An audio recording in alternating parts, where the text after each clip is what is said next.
국방부 군장병들 그 상해를 당하면 그런 얘기 있잖아요. 군대 가기 전에는 누구의 아들 부상 당하면 누구 아들 그런 거 있잖아요. 예. 그게 제일 큰 이유가 군내에서 부상을 당하거나 아니면 장애를 입었는데 치료도 전체적으로 책임 안 해주고, 그래서 이거 군 상해 보험을 민간에서 들어주고 이런 일이 있잖아요. 네. 지금 이거는 지금 현재 어떻게 해결되거나 처리됐습니까? 지금은 각 군별로 그 심사위원회가 상해 심사위원회 이게 다 돼 있어가지고요. 아니, 내가 얘기하는 거는 지금 군에서 복무 중에 상해를 입으면은 당연히 국가가 다 책임져야지. 왜 일본은 책임지고 일본 안에서 개인이 책임지냐? 예? 그러니까 데려갈 때는 나라의 아들이라 그러고 부상 입으면 네 자식이라 그러고 그런다는 이 문제가 해결이 됐냐 이거 물어보는 거예요. 네, 지금은 다 거의 다 해결된 걸로 지금 알고 있습니다. 누구 아는 대통령님, 실무자 아는 분 대통령님 얘기하십시오. 예. 여기 있습니다. 인사복귀 실장입니다. 네. 네. 지금 대통령님께 말씀하신 사항은 아마 병사들, 의무복무하는 병사들에 대한 것을 네. 말씀하시는 것 같습니다. 그러면 일단 지금 병사들 같은 경우는 부상을 당하면 일단 군 병원이나 민간 병원에서 다 해결됐냐 이 말이죠. 이게 무슨 말이냐면 내가 성남에 있을 때 이 문제가 있어서 성남의 군 입대 병사들한테는 군 상해 보험을 대신 가입해 줬다고요. 네. 군에서 처리 안 해주는 나머지 치료나 이런 것들 재활 또는 장애가 생길 경우에는 보상금 이런 걸 주는 보험을 대신 들어줬는데 경기도 있을 때도 들어줬던 것 같거든요. 네. 근데 지금은 그 보험을 굳이 얘기하면 국가에서 보험을 들어주든지 아니면 책임을 지든지 둘 중에 하나를 해야 되는데 하고 있냐 그 말이에요. 현재는 상해보험, 민간 상해보험을 하고 있지 않고 네. 현재 대통령실하고 논의 중에 있습니다. 그래서 이 상해보험에 대해서 원래 민간보험회사 하게 되면 여러 가지 이제 담합 문제도 있어서 예산이 엄청나게 들어서 지금 대통령실이 제안한 것은 우정사업청이 있지 않습니까? 거기에서 이제 보험료를 좀 하게 되면 좀 저렴하게 할 수 있겠냐 해서 지금 같이 논의를 하고 있는 중입니다. 최종 정리는 안 됐군요 아직. 그렇습니다. 네. 여하튼 이게 이제 보험으로 처리할 건지 책임으로 처리할 건지, 그러니까 보험료를 낼 거냐. 사실 전국 단위로 보험을 한다고 하는 거는 보험회사 입장에서는 보험료 받는 거하고 보험금 지출하는 거하고 손해를 안 봐야 되잖아요. 네. 그 말은 무슨 말이냐면 그 보험으로 할 게 아니고 그냥 책임을 져주면 되는 거지 국가가. 그렇습니다.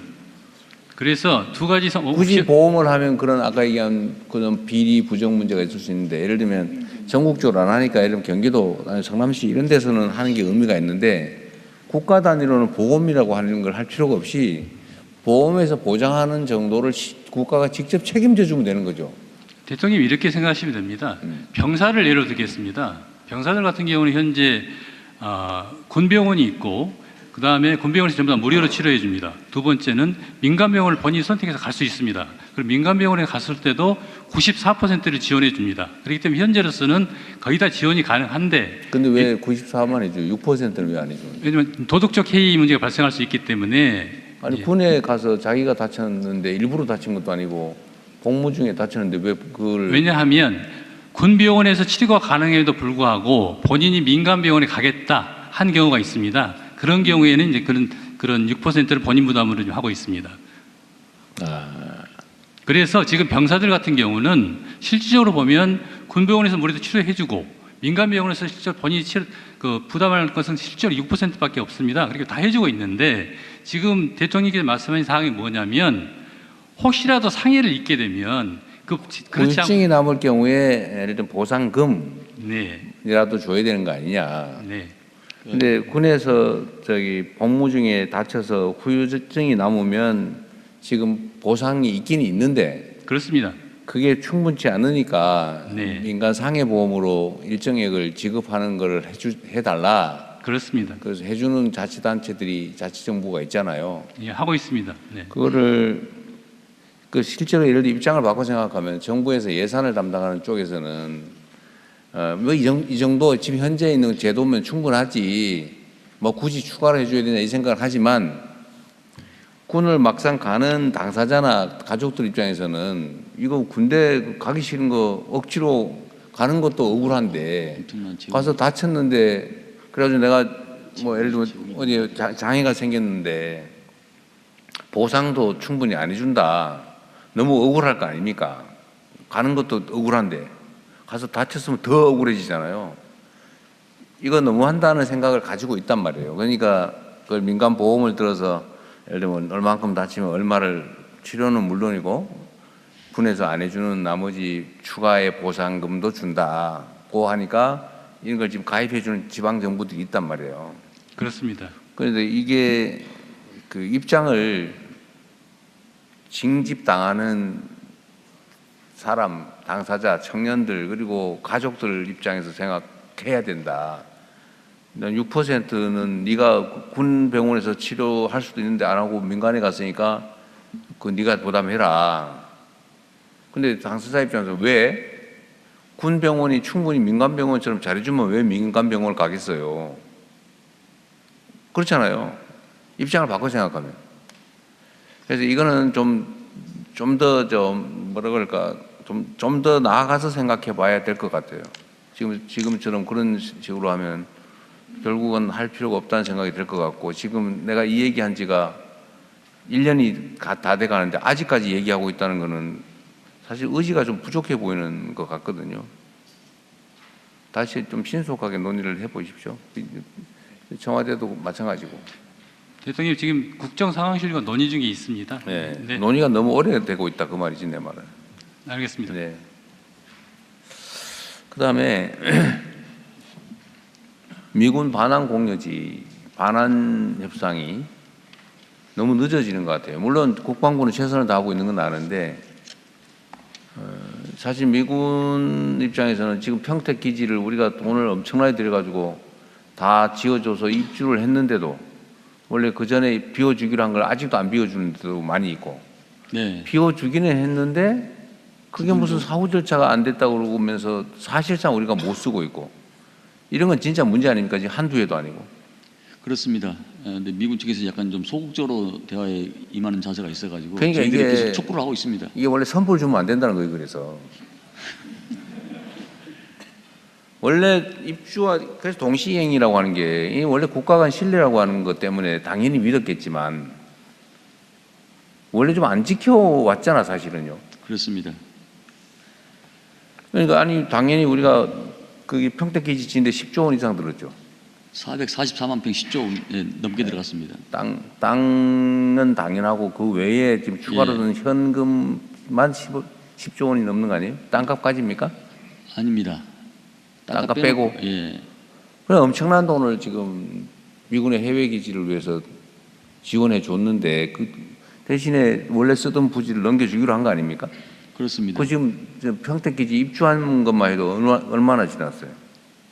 그런데도 아직도 지금 이런저런 내가 보기엔 거의 핑계에 가까운데 이런저런 이유로 안 넘겨주고 넘겨주는데도 뭔가 하나씩 걸어놓고 쓰지 못하게 하고 이건 진짜 문제 아닌가요? 더 속도감 있게 하겠습니다. 외교부도 마찬가지예요. 외교부는 여기 관여 안 합니까? 네, 함께 노력해 왔습니다만 네. 좀 더 박차를 가하겠습니다. 너무 상식적으로 말이 안 되는 일이라서 하는 얘기예요.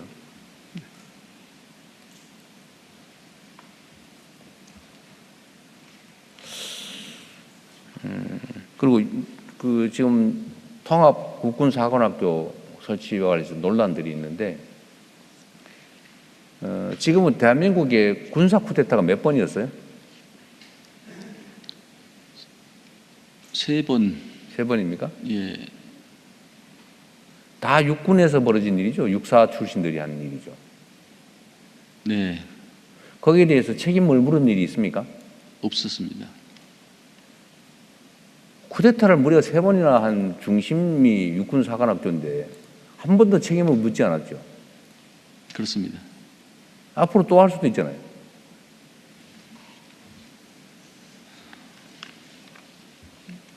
그런 세상과 시대는 없어져야 되지 않겠습니까? 누가 상상했겠어요? 또 할 줄을. 그래서 대한민국이 민주화됐고 전 세계가 바라보는 선진국이 됐는데 육군 장성들이 동조해가지고 군사 침입 쿠데타를 할 걸로 누가 생각이나 했습니까? 못하게 해야 될 거냐 앞으로. 구조적으로 절대로. 지금 군 내에서 장성들이 차지하는 육사 출신 비율이 얼마나 돼요? 요새 최근에 좀 줄어들긴 했는데. 여기 인사 담당 있죠? 네. 지금 전체 그 전력 대비해서 예를 들면 입직 경로가 다양하잖아요. 예를 들면 그렇습니다. 회사, 네. 육사, 그다음에 무슨 여러 가지 있잖아요, 그죠? 그 중에 육군 사관학교 출신이 차지하는 고위 장성 비율이 얼마나 됩니까? 전체에서. 지금 장성은 총 375명입니다. 네. 근데 지금 육군 사관학교 차처럼 제가 지금 정확하게 데이터는 대충. 말씀 못 드리겠습니다. 대충 한 절반 되잖아요. 절반이 넘는 것 절반이 같은데. 넘습니다. 네. 네? 절반이 넘습니다. 예. 근데 전체 병력 수에서 그러니까 하위 장교들에서는 육사 출신이 얼마 안 되잖아요. 그렇습니다. 위로 올라갈수록 다 육사가 거의 다 독점하고 있는 거잖아요. 네, 근데 저희 정부 들어와서 상당히 우리 비육사가 정부- 많이 도약을 했습니다. 그러니까 이번 정부 들어와서는 그런 점들을 고려해서 이제 예, 다른 나라도 사실은 내가 내 얘기를 듣기로는 학사장교나 아니면 ROTC 예, 이런 데 비중이 훨씬 높다면서요. 장성들이. 근데 우리나라는 고위 장성들은 거의 다 육사 아닙니까? 이때까지. 그렇습니다. 군사 쿠데타를 벌이고 나라의 헌정 질서를 통째로 파괴하는 행위를 3번씩이나 저질렀는데도 아니면 최소한 그 이전에 2번씩이나 저질렀는데도 여전히 압도적인 위치를 차지하고 있었잖아요. 그러니까 또 하죠. 성공했으면 어떻게 됩니까? 상상할 수 없을 것 같습니다. 성공했으면 주민자치센터에 옛날처럼 육군 대위들이 가서 전부 다 뒤에서 회전의자 돌리면서 감시하고 있었겠죠. 각각의 언론사에 전부 다 무슨 그때는 하사관들이 했습니까? 부사관들 가가지고 찍찍 긋고 인터넷 검열하고 했을 거 아닙니까?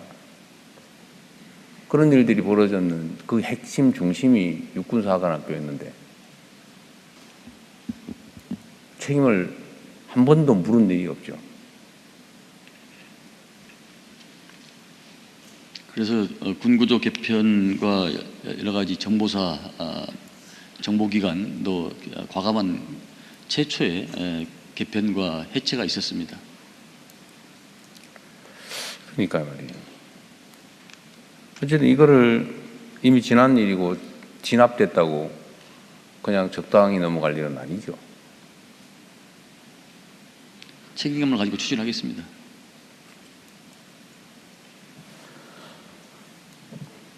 그리고 이 육사, 해사, 공사 이런 교육을 전 세계적으로 따로따로 하는데 나라하고 통합해서 하는 데하고 비교를 하면 어떻습니까?